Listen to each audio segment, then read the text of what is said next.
As we continue to talk about the media and its role as a linkage institution, today we're going to look at the ways that the media is regulated.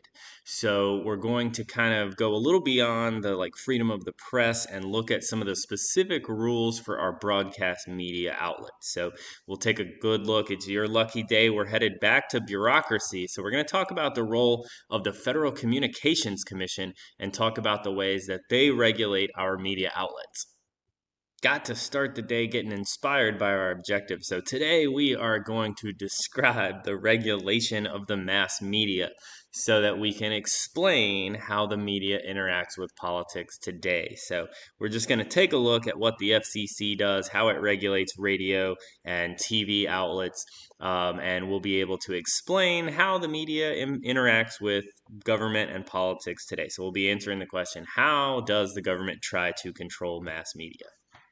We're going to start today by looking at the ownership of media outlets. So, we're going to look at how the ownership of media outlets has changed and how bigger and bigger companies are owning more and more and more of the media. This is a picture. You've probably seen this building. This is on Union. This is the headquarters of Channel 5 TV. Now, this is a company that actually runs multiple media outlets. Channel 5 is actually a company called WMC Broadcasting. They own TV Channel 5, they own an AM radio station, and they own FM 100 as a radio station. So one business that owns multiple media outlets across the area here and help inform us about, government, local government, and all sorts of local issues. We probably take this for granted in the United States, but it's important for us to understand that in the United States, all media outlets are owned privately. That means that these are run by businesses, they are independent of the government. A lot of other countries around the world have government owned media outlets. So they get their funding from the government, they're controlled a little more by the government. And here in the United States, we keep those in the hands of private businesses. Now, the good side of this is this way we have a lot more freedom for those media outlets. Since they don't get their money from the government, they don't rely on a good relationship with the government. This gives them more freedom, more ability to be critical of what the government does, and that's often a lot of the important information that we need. So, in the last lesson we were going through, we were talking about how the relationship between the government and the media has changed, and now the media really focuses on trying to catch the government doing things wrong. This is necessary for the freedom here of private ownership is necessary for that to happen. Journalists, it's also important here that our journalists are able to work without fear of punishment from the government. If you are you're a reporter, you work for a private company, you don't have to worry about losing your job because you said something that was negative toward the government. But if this were a state-owned government media outlet, that would be a fear that our journalists would have. Some of the downsides to private ownership is that the media depend on making a lot of money. Their focus has to be to turn a profit because they're a business. So they're really dependent on making money, usually through advertising. Their advertising revenue is going to be based on how big is their audience. So, a radio station with more listeners gets to make more money off ads than a radio station with fewer listeners. So, the media here, they really have to focus on doing what it takes to get the biggest audience possible. If the media outlets, the TV and radio stations were owned by the public, if they were government owned, they could just give us information. They wouldn't have to worry about attracting the biggest audience possible. So the media outlets here really have to focus on attracting a lot of eyeballs, a lot of ears. They have to do what it takes to get bigger audiences. And as more and more big companies own more and more media outlets, they are more and more profit driven. So they focus on making profits more than they focus on giving us good information. That might mean that they're reducing costs. That might mean that they're showing us a different type of news story, but they're focused on making money instead of focused on giving us the best information. So the biggest trend in our media lately is what we call consolidation. We mean that more and more media outlets across the country, like radio stations, newspapers, TV channels, and stuff, they're ending up in the hands of fewer and fewer big companies. So, like, big companies own outlets all across the country. Big companies might own a radio station in every city, they might own multiple radio stations in every city. These big companies, their focus is on making money for stockholders. So they focus on increasing profits however they can. If that means that they do a lot of cost cutting in order to like produce the news, then they'll do so. Like, we have a great example of that here in Memphis. Our local newspaper is the Commercial Appeal. It got bought by a big company, the big company, the USA Today Network, and so now most of the Memphis newspaper is produced in Nashville. So we get less quality news because the company has tried to reduce costs here. So, in the terms of TV and stuff like that, we get a lot of the cheapest ways to do things. We might see the same news reported in all different cities across the state and things like that. A lot more talking heads, a lot less actual reporting. So we get a lot less like foreign coverage. We get a lot less reporters who focus on like paying attention to local government. And we get a lot more reliance on cheap news services like the Associated Press. A lot of these changes can go back, we can trace them back to a law passed in the 1990s by Bill Clinton. This is the Telecommunications Act of 1996. And what they wanted to do here was they wanted to get rid of some regulations on the media to help adapt to modern conditions. They really wanted to change some of the limits on ownership that used to be in place. So there had been some strict ownership of how many media outlets a person or a company could own in a specific place, but they really reduced these limits a lot. So that increased the freedom for some companies to own more and more media. Every 2 years, it's up to the government to look over their rules and see if their rules are necessary.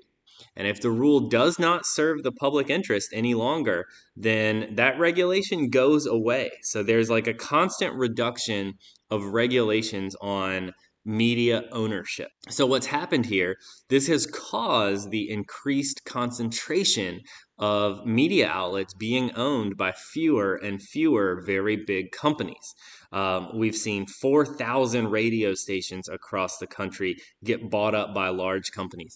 These used to be like local radio stations. This would be where like local artists could get a chance to grow and thrive. But now these radio stations have been bought up by huge nationwide corporations. We don't really have like local DJs or like local artists on the radio. What happens is you have the same radio programs being played all across the country at the same time. Another place where this has hit hard is this has reduced the amount of minority ownership in the country. I've had a lot of different minorities own TV stations and radio stations, and more huge companies are buying these up. And so we have a lot less minority ownership now. We're at the lowest point of minority ownership of the media, the lowest point we've had since 1990. Consolidation isn't necessarily terrible. There are some good sides to consolidation. The idea here is that like the best companies at running the media probably will win out. If something is popular in one city, it's probably going to work well in another city. So, having more uniform media across the country might not be that bad. We might get increased quality of reporting. There's less control by the government this way. There's less power in the hands of the government, and there's a little more power in the hands of these big businesses, which could be a good thing, especially if we're going to be critical of the government and stuff like that. Bigger companies are better able to spend the money to invest on new technology. So, if we just had like a small local radio station here in Memphis, they may not be able to like adapt all of the newest technologies, but a huge nationwide company might bring those technologies to town as quickly as possible. And another thing here is we have, especially as our like consuming habits have changed, and we probably listen to all our music in streaming and we watch all our TV in streaming. So TV stations and radio stations are struggling, but huge companies owning them allows them to stay in business longer. The big giant company that owns the outlets is better able to handle losses, and if it were like owned by a local business person, they may have to shut the stations down. So this is keeping a lot of struggling outlets in business. But there's a lot of downsides to consolidation too. We have like less and less voices, right? We're hearing the same voices everywhere. If all the outlets are consolidated into very few hands, we're not going to get a lot of different perspectives on issues. Think about if there's only a couple of giant companies here in Memphis owning all the TV and radio. What if these companies were invested in some projects that we need different perspectives on? Like, you probably heard a lot about the Byhalia pipeline, where they might put an oil pipeline through parts of the city and risk ruining our water quality. If the companies that own the media didn't want us to hear that, we wouldn't have any additional voices to get different perspectives on issues like that. These giant companies, they're even more focused on profits than small companies are. They're so far away, they don't think about the impact on local areas, so they just focus on doing what's most profitable here. They do what's going to work out best for their advertisers, so they tend to not do a lot of reporting on things that are bad for those companies that are help paying their bills. We mentioned this already, but there's a lot less representation of women and minorities in the news than there used to be, because we have the same, in a lot of cases, we have the same DJs on the radio broadcast all across the country, or the same reporters in TV broadcast all across the country, and we have a lot less local news. Local reporting gets a lot less attention, and we end up with a lot more like reports that work for bigger and bigger groups of people. So the quality of news that we have informing us about what's going on in our local government has definitely decreased as a result of media consolidation. And just so we can see this, it's not important that you know who these companies are, or memorize this or anything, but just so we can see the change here. We're talking about 90% of all media outlets across the country. We're talking TV stations, radio stations, newspaper outlets, magazines. If you look down in the bottom right, if we go back to 1983, we take all of the media in America. 50 different companies owned 90% of the media. So, potentially we've got at least 50 different voices who are controlling the information we get. But now, if you look up at the top, this may be even worse now, but the most recent data I could find was 2012. We're down to 90% of all media owned by these 6 companies that you see. So Comcast, News Corp, Disney, Viacom, Time Warner. Actually, Viacom and CBS have merged, so we're down to 5. But these companies own almost all of the media that we consume. So we're down to 5 companies that really have control over media in America. And so we're getting very limited voices from huge businesses, and we're getting very limited viewpoints.